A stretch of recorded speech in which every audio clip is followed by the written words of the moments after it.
Okay, on today's episode for a Wednesday, I'm going to be attempting, so I've always paid somebody else to do my tire changes, and I think today we're going to try to do our own. So I bought a $50 tire changing tool on Amazon. I think it's more useful for taking tires off than it is for putting them on, but nonetheless, one less thing I gotta work hard on. And I got myself a bunch of other, so I got some tire spoon kits, I have a wheel balancing stand that I got, and a couple other miscellaneous items that should hopefully help with this process. Cool. So I gotta go look in the mailbox for one more piece, and we'll get started putting this together. I'll kind of review the quality, the initial thoughts about the product, and then we're gonna take the tire, or sorry, we're gonna take the wheel off of the V-Strom because I'm supposed to be going on a moto camping trip this weekend, and right now I've been looking at the tire, watching it. And it's in pretty rough shape. It's getting there. It's getting close to the point where it's time to consider changing it up. All right, I got the tire spoons kit and stuff in as well. Steel frame strap. This isn't a manual, so unless I'm crazy, it's just a piece of paper telling us what it is.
So, tire breaker stand complete. All right, so what I've got is some of these guys there. Got a couple of these, I'm assuming these just keep the bead locked into the drop zone, drop center. So I've watched quite a few videos on this.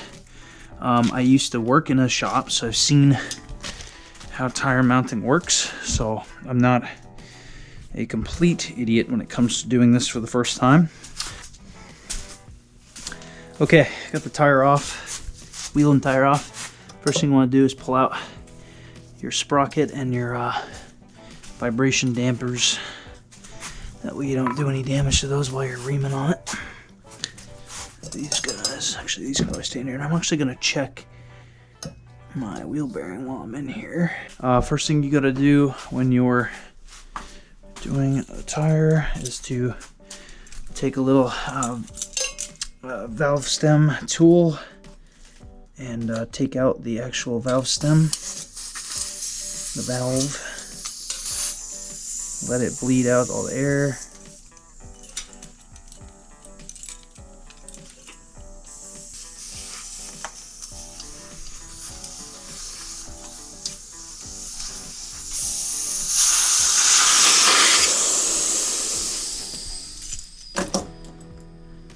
Okay, valve stem's out. I don't know if it's necessarily crucial to get soap on here now, so we're gonna try to break this out. So first thing I gotta do is get this lined up with the size of my wheel. There, I think. We're gonna find out. And I guess what we'll do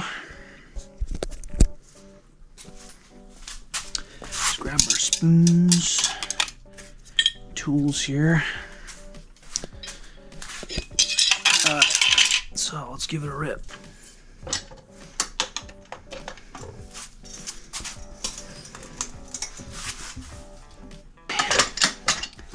So the idea is to get the wheel down in the drop center, or the bead, sorry, into the drop center. I wonder if I can rotate this. Yep, nice.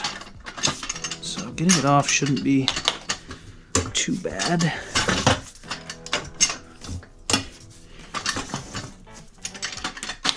I'm gonna go ahead and put one of these in here maybe, or one of these maybe. Yeah, there we go.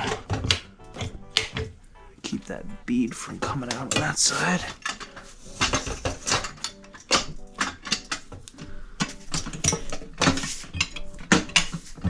All right, I think put one of those in there. One of those in there.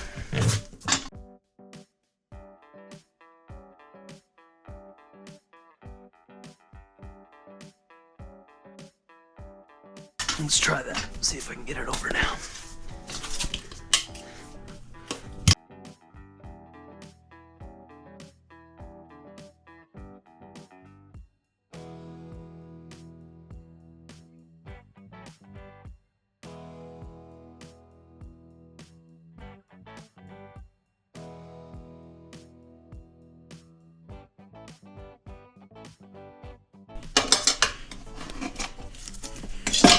There we go.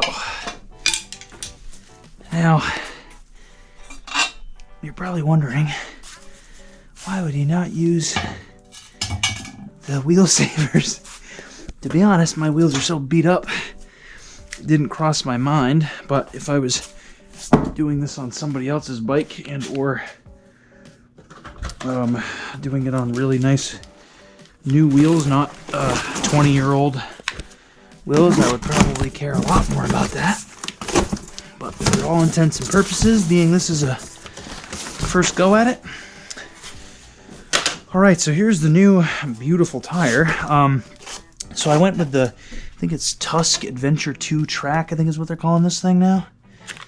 I'll put the link or a picture in the description for anyone that's interested. Heard really good things about it. A lot of people get good mileage out of them, and really good, you know, off-road and on-road performance, which is what we're looking for. Okay, and then the next thing you want to do is make sure the orientation is correct. And we're going to go ahead and put on, let's see what side we'll do first. We'll do this side. I think it's going to be the side we start on. All right. So the brake on my V-Strom is on the right-hand side of the bike. So in terms of the bike going this way forward, let's see if we can find a mark. Rotation right here. Yep, so the rotation goes that way. So it's going to go on here, and then we line up this yellow dot with the valve stem. Okay, so we're going to spray the hell out of both the wheel. Dude, what the hell is going on here? Is this some sort of, there we go, okay.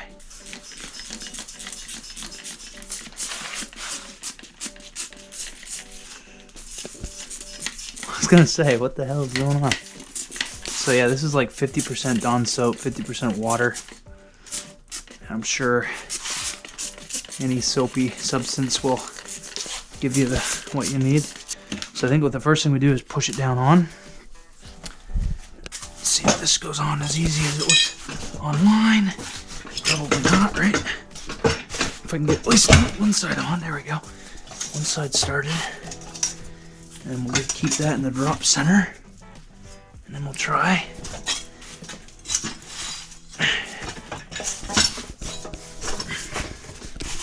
Here we go.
All right, but it's on there, and that's what I was concerned about. I don't really care, like I said, about this tire or this wheel. It is in rough shape. It's been beat up and scuffed from all the times that I have scuffed it.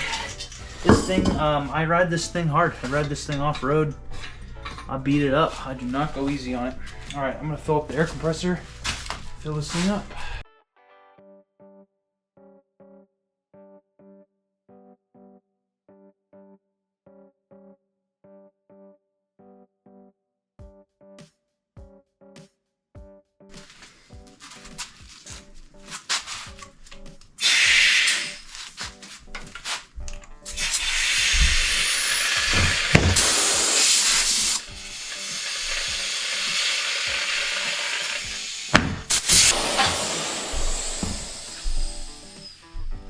Yeah, good pop.